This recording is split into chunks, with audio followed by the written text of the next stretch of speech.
Hello everyone, welcome to turn 2 of Planetfall. I am Martin. And I'm Julie. And we are playing co-op. We are both colony administrators, and we have Juniper. Hi Juniper. Okay, so we are going to continue with turn 2. There's a lot to do. So yeah, let's get to it. You ready, Julie? I'm ready. All right, let's do it. Okay, so the first step in the pre-battle steps is recovery. Now, we have 2 people in the medical ward, but they still have 1 more turn to go, so they can't recover. That stinks. All right, so we're going to move on. Repairs. We have no colony repairs. Sometimes events and other things will lead to damage to our colony, but we don't have anything to repair, so we can skip that. And now comes scout reports. Now, scout reports are, it could change everything here. Because we could end up doing a rescue mission if one of our scouts goes down. That's right. So this next roll could change our mission entirely. We were planning to do a science mission in the last video. So we don't really know if that's going to happen. Nope, not yet. All right. Okay, let me just summarize a little bit. So Julie and I, or I'm sorry, Magenta and Valerian discovered last turn that Janus 336 was the home of some kind of very high-tech civilization. Apparently, they were destroyed in some kind of war of their own making. And a lot of the life forms, primarily the big bugs that we see here, were genetically engineered. Or should I call them death bunnies? So our creatures, the creatures that we've been facing thus far, were actually genetically engineered by that species. And also the flowers that, you know. Yes. That's also been genetically engineered. Some of the plants. And Dr. Trinity Hawkins, who is our lead scientist, gave us a report last turn. She did? On that vegetation. So we're discovering a lot of things about the planet. All right. And that was thanks to the mission data rolls that we did last turn. Correct. Okay. That summarized that. So let's roll on the scout table. This is on page 59. And we're rolling percentiles. Okay. The 10s are yellow. 72. 72. Oh my, oh my. Ancient sign. Randomly select a map sector, then mark that it has an ancient sign within it. Completing any mission in the sector awards the ancient sign. So that could lead, that ancient sign could be some kind of structure or artifact that those people left behind. So then we go do that instead of the science mission? Is that what there's? Well, that could be part of the science mission if we wanted to. Because randomly select a map sector. Well, it's randomly determined. So let's roll the dice. And what we'll do is we will go to our primary map. And we have several question marks here. So let's see. All right, so what I'm going to do is we're going to number 1, 2, 3, 4, and then 5 through 6. Julie, just roll a d6. Absolutely. And we'll see where this ancient sign is. And this is the result of a scout report. And I'm going to use my my lucky ducky dice. Lucky duckies. Here we go. 4. Okay, so that's right over here. Not bad, not bad, not far from legacy. Okay. So I got to put a symbol there that tells us there's an ancient sign in that question mark in that sector. All right, so there is our ancient sign symbol, and that's another sector of interest. All right. All right, so since we gained a milestone last turn, there's a couple of things that have to take place. First, we have to roll 2 character events. We get 1 point of mission data, which I already updated on our sheet. Okay. That can be used later, post-mission. And then we get a calamity point. Now, calamities can occur only when you gain a milestone. Okay. So we have 1 calamity point. We can roll that. So we were supposed to roll the calamity last turn as soon as we get the milestone. Oh, okay. We're going to do it now. So just roll a d6. If we roll equal to or lower than our current calamity points, something happens. Right. But we only have 1, so we have to roll a 1. Right. If we roll a 1 on the d6. Right, but we don't want that. We don't want that. No, we don't want calamities. Lucky ducky dice. 5. No calamity. We are good. So we only roll that when we gain a milestone, and next time we'll do that as soon as we get the milestone. Understood. Okay, so that takes that. Now, the character events, let's wait till post-turn, because that's where you roll for character events. Okay. And we'll make sure that we add those to the story. Okay. So for right now, we're going from our SCART reports to enemy actions. Now, we did get an enemy last turn.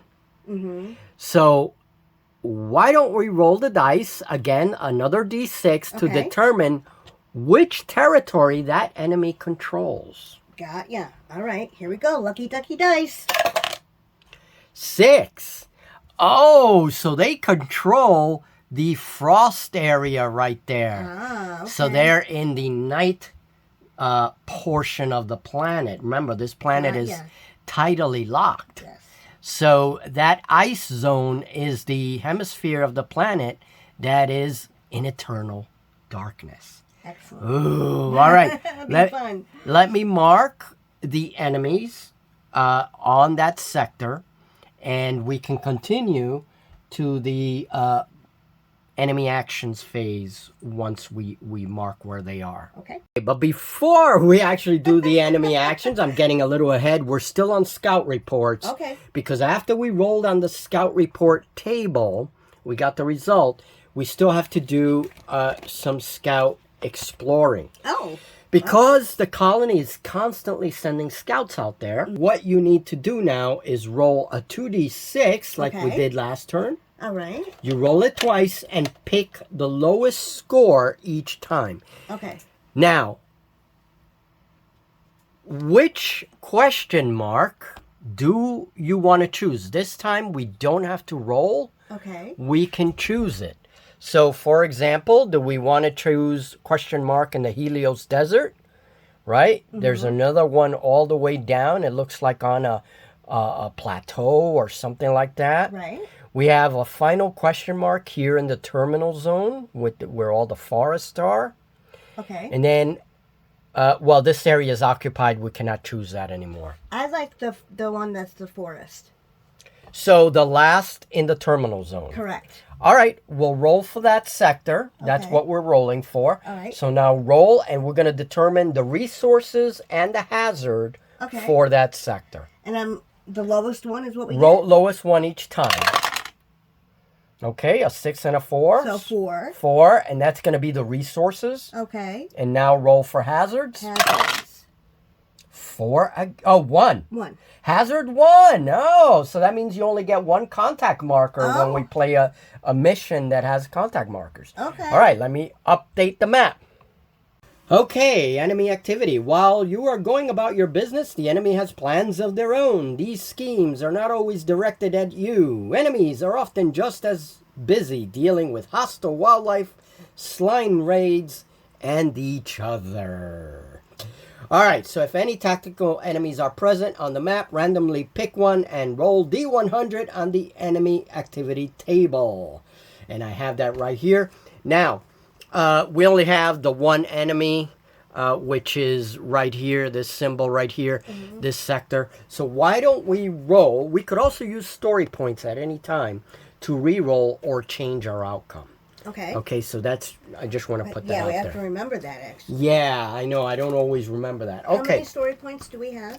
We're back up to 5 because 5, we excellent. gained 1 with the comm link that we put up Excellent. last turn. All right, so to a percentiles. Okay. Just tell me the roll and I'll read it out. I'm not going to change the camera. Okay, 10 is The yellow. yellow.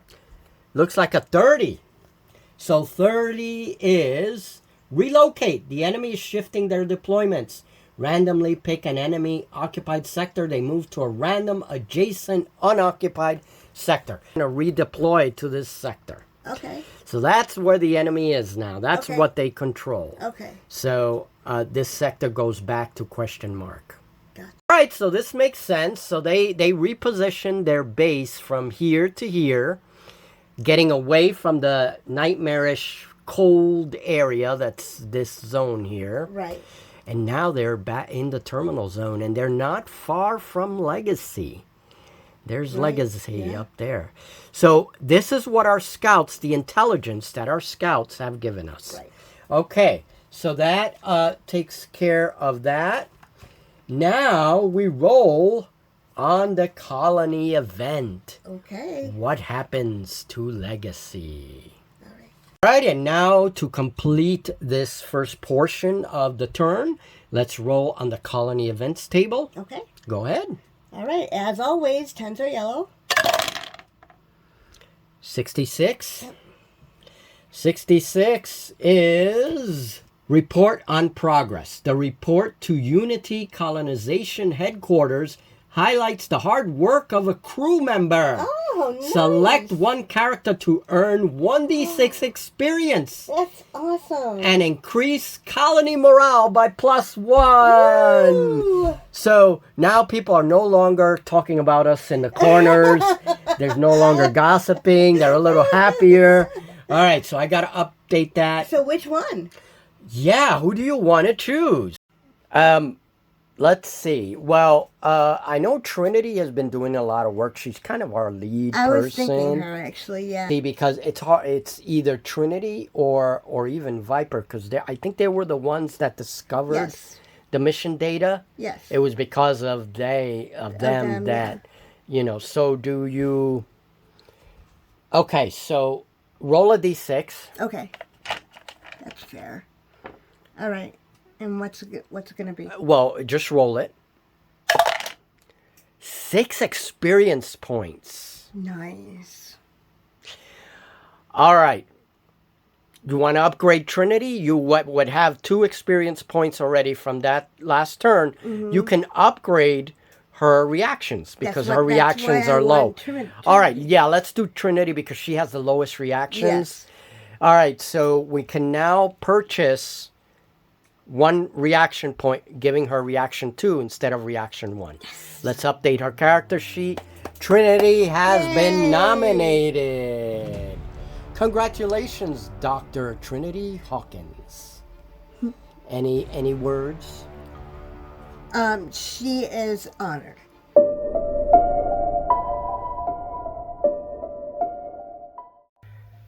Greetings, colonists.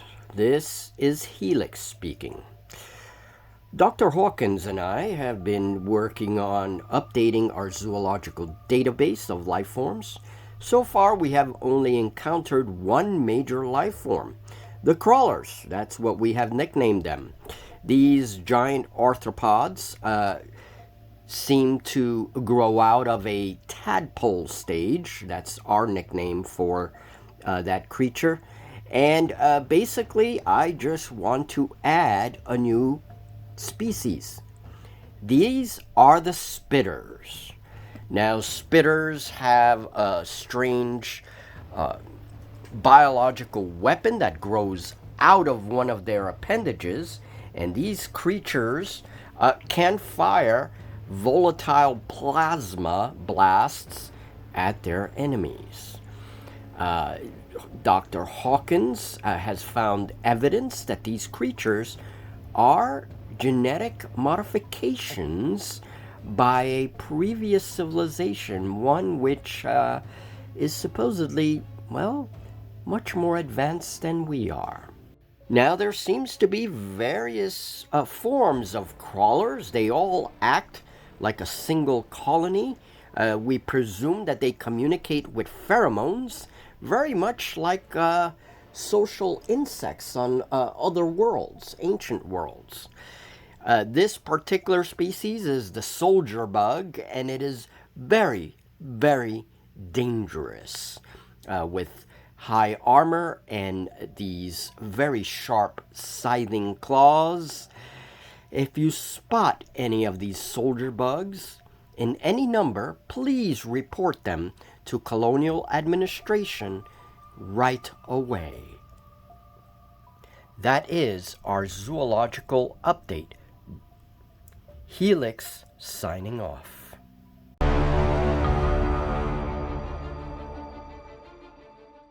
Okay, so back in headquarters with Magenta and Valerian, and this time, too bad Jax is going to be on the screen from the hospital. Okay. That's good. I like Since it. he is one of the more experienced warriors. Mm-hmm. But we also have Nova present in the meeting room, Mm-hmm. since she's also an experienced trooper.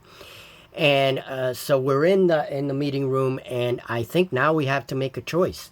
Now that we know that the enemy holds this territory, we could play a strike mission. Okay. Because our scouts have reported this ancient sign, we got an ancient sign, we could play a delve mission to find out what that is. Right. We could play a science mission, which is what we originally intended, in order to begin exploiting that area for, I wanted to play exploration. I know. But we could do the science mission that Trinity wants us to get some samples. Or we could do an expedition to this new area here, investigation mission, just like what you did last turn, and set this up for exploitation as well. What mission do you think? Should we continue with our science mission, follow up? Do we do a strike mission? The only thing is, I mean, I would like to have Jax Right. up and running for that. No, that's smart. I mean, That's smart. we have grunts. We have extra grunts that we Right, could but throw in. Still, that's smart. Yeah. And then we have the delve mission right here Right. into the ancient signs. Fine. Ooh, that's a really tough choice. It's a tough one. It's a tough one. What do you think we should do? What do you think we should do? I'm willing to go and do the science mission, but I'm also very curious about that ancient sign. Yeah, me too. Those are the two that have me as well. Yeah. Either of those are going to give us more story for what went on here. I think the ancient sign would definitely bring us closer to these peoples that used to live Right, here, these right. beings. The science or that. I mean, You want to roll it? yeah. Let's roll it. Does Okay. Trinity get her science mission? We'll see. Let's see. Or, all right, so 1 through 3. 1 through 3, the science mission. 4 through 6, the delve into the sign. Okay, here we go. 6. We delve into the Delve sign. a mission it is. Excellent. Okay, so I think, let's see who proposed that. Whether was it Valerian or Magenta? I'd say Valerian, though. Valerian, so this was a proposition by Valerian. He said, I think it makes sense because he's thinking about it in terms of credits. Exactly. How much money could we make? Right, and Magenta wanted the science mission. Correct. That was all her idea, so yeah, Valerian. Yeah. Well, Trinity requested the science mission and Magenta agreed to it. Exactly. Yeah. Yeah. Okay. Oh, yeah, right. Okay. All right, very good. So, oh man. So delve mission it is. Let's get ready Let's for do it. our first delve mission. Woo. And here is the mission table. We went all out on this particular table because this sector has the ancient site here. So this is some kind of ancient technology. It's overgrown. We have something here as well. We don't know what that is. There's a portion of a wall. Now you also have these floating stones in this area. So we are going to say as a house rule that these floating stones are part of a gravitational anomaly in this area. And we don't know if it's due to the fact that, there's this ancient technology here, or what it is. It doesn't come from the star. I do have star effects that we're going to add little by little to the game, 1 or 2 effects. But in this case, I think what we're going to do is all miniatures will have a +2 inch movement. And that's because of the low gravity in this area. Now, +2 inches, that means if you dash, you are going to get farther than that. But that also means that the enemy is going to be able to do the same thing. Now, we have a couple of new enemies on our encounter sheet, and in this game we're gonna encounter stronger crawlers, not the little tadpoles necessarily that we were fighting in the other game, but bigger creatures. You will see all the details in the next video when we go into how you play the delve mission. We're gonna have like all the little rules for the delve mission. And yeah, and then we'll just add this little gravitational anomaly. And again, that's not necessarily from the star, or it could be from this kind of ancient technology that's very mysterious that our scouts suddenly uncovered. All right, so we don't really know yet where that's gonna fit. But there's the board. You now have an idea of how we set up the board. And we're going to put our crew members, we're going to deploy them. You'll see all that in the next video. And here is my computer ready to go with my rolling dice tower here. And I will have the character sheets as well. And then Julie's little side over here so she can join me. So we are playing in the small studio because it's way too hot out there.